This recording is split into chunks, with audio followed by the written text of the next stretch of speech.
more coverage coming up at 6 and in Sports and 6. As you can see right now, it's getting a little rowdy. Those doors open in a half hour, and it's going to get crazy. Well, not necessarily first-class treatment. As you can see, shoving the Bears and the Spartans back here in kind of the back garage. Tevin Reese is back for the first time since that early November injury against Oklahoma, meaning that there is just one guy on Baylor that is a true walk-on, and he has taken an unusual path to playing college baseball. First ever college football playoff. It's getting a little wild out here. We got the Ohio State fans out here. Hollywood producers couldn't have written a better script for this. It's #1 versus #2 for the Big 12 Tournament Championship. That's when they decided to start going run heavy. The Bears just never got that run game going, but hopefully they will all be enjoying themselves Thursday when they finally do take the turf against Michigan State in the Cotton Bowl. I mean, this is something Baylor has waited for more than 100+ years of football. This is the real deal. It seems odd that Kaz Kazadi is laughing after having his identity stolen. He's actually stealing everything that we do. And the thief is putting it all over YouTube. Old Spice older blocker body wash is so powerful it can block BO for 16 hours. Hold your water, hold your water, hold your water. I think the guy in the Old Spice commercial stole my swag. That's what I think. 16 hours of BO blocking power! In reality, the two men have never met, but there is some kind of magic in that Coach Kaz swag. Kaz has a unique ability to just wear them out, and they're like puppies. They come back and say more. So how does he do it? I don't know. I'm not a doctor. Turns out, lifting weights is no science at all. They're not going to move something heavy until they know how much you care about who they are. Gotta have great leadership, guys! The man with 2 degrees in psychology has found the simplest secret to success. It's all about building relationships. You build relationships, then you build bodies. There you go, go, go! And those relationships are hulking. It always helps just to know you got somebody that's going to tell you how they see you. Art Briles gets much of the credit for Baylor's turnaround, and rightfully so. But the Bears would likely be less mature and much smaller without Coach Kaz. Oh, you know, we'll put it on a platter and drive you to greatness. And I don't know what we're paying, but I'm not sure it's enough. But you don't need money to be rich. My life's like a movie. I mean, I wake up excited because I'm living a great life. I mean, there's no reason for me to get up and not be able to say, you know what, this is an amazing day. You can't pick your dribble up. For years, the Gainesville State Tornadoes have looked up only to see no one is on their team. Aside from a few teachers and staff, night in and night out, almost every seat is empty. It kind of hurts because we ain't got nobody there to like support us. Any cheering they do here is usually not for them. Most of the fans be from the other team. It's not for us. Unfortunately, being overlooked is a regular part of life for most of these boys. All of them, convicted felons, are locked up. Basketball is a reward for good behavior. To the outside world, their potential is outweighed by their crimes. To some people, you know what I'm saying, we're not regular people. He's just a criminal, or he's no good. Which is why it came as no surprise that 2 weeks ago, in their first of 2 games against Waco Vanguard, there was no family and no friends in the stands. Still teenagers, many of them can't be shown on camera. Feels like that they just think that we're just criminals or just people that are not really welcome in society. And it just makes me feel like, you know, like we're just outcasts, kind of. Clearly, being ignored is hard to ignore. But the 2 players most affected that night played for the other team. They're not evil kids at heart. They're all trying to do their best to get to a better place. And I don't want to give up on someone who made a wrong decision early in their life. They could always change.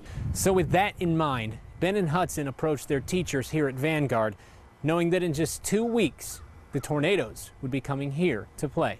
Maybe we should just cheer for them because they're not going to ever have it again. Yeah, there's no reason for us not to do this, so, let's make it happen. Could you imagine what was going to happen next? Well, I didn't have any idea that it was going to be this big of a deal. As the Tornadoes finished warm-ups and went back to the locker room, the crowd sneaked in, wearing Tornadoes colors, hanging signs, and preparing to welcome their opponent in the most amazing way. I was thinking, like, is this for us or is this for the other team, Vanguard? That's like, it kind of pierced my heart a little bit because like, I'm gonna drop the tear on the court. I never had that much cheering for me. For the next 32 minutes, tears were mixed with laughter, support, and cheering. Lots of cheering. They just kept on cheering and cheering, like, it just felt good. Even when we were losing, I feel like we were winning. I wasn't even tired. I was smiling the whole game. By the time the game ended, Vanguard had 44 more points than the Tornadoes. But the real outcome doesn't lie in the scorebook. There are good people out there that don't care, you know what I'm saying, about what you've done and where you're from. There's still a chance at a new life, you know what I'm saying, like that.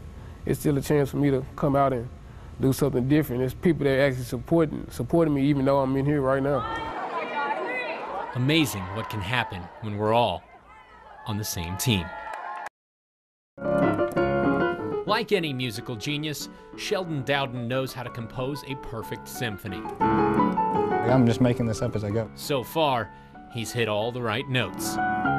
Sheldon started playing piano at age 3. By 11, he was the full-time pianist at his church. I really like playing the piano. His musical talents now include almost every instrument in the orchestra. Clarinet a couple of times, the saxophone, xylophones, and the baritone, marimba, trumpets. I can play the flutes, French horns. Then we have trombones over there. And out here, he plays a bunch of different tunes too. Kick the field goals outside linebacker, extra points tight end, inside linebacker, H-back, and do the kickoffs too. Back to H-back, then a little bit at safety. Sheldon breaks the mold in many ways. You do realize that most people probably, when they think of football players, they don't get this image of a piano-playing, soft musical type guy. Yeah, they don't. And they definitely don't picture a senior who hangs out with seniors. Sheldon volunteers his piano skills at nursing homes in Clifton, and when his fingers hit the keys, their feet hit the floor. It gets me in a dancing mood, a happy mood. A melody that struck a chord with his head coach. He's one of those kids that is a coach's dream because all he does is make everyone around him better. And makes the world a little brighter in the process. How many young people would you find with that kind of talent that would come and play in a nursing home? There's at least one who's ending his high school career on a high note. Lady Bears leading scorer Nina Davis has been living a nightmare for the past year. The Lady Bears were seconds away from winning the outright Big 12 title last season when West Virginia pulled off a stunning upset in Waco to share that championship with Baylor. As Davis said Friday, that loss has not gone anywhere. It's been at the front of her mind as the Lady Bears welcome West Virginia to the Farrell Center for the first time since that game. Lady Bears wearing pink as part of the Play for K initiative. First half, Alexis Prince getting the shooter's roll, setting the Lady Bears up 4-0, and they started the game hot. Nia Johnson, she had 17 assists last week.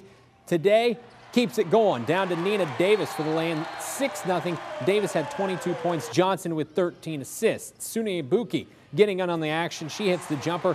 Lady Bears open the game on a 12-0 run. Imani Wright, well, she wants to get in the scoring column as well. She knocks down the three from the corner. Lady Bears up 15-2.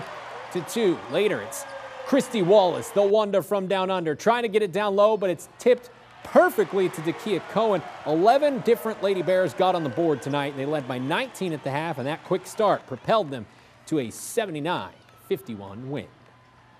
Well, when the Big 12 preseason baseball poll was released last week, every single team but one was picked ahead of Baylor. Now that the opening weekend is over, only 3 Big 12 teams are unbeaten. 2 of them are ranked in the top 10, and the other is Baylor. The Bears have already taken the first 2 against Cal Poly, trying to finish the series sweep. Top second, it's scoreless Adam Toth, give and chase, and check it out. Lays out and robs Jake Lasinski of a base hit.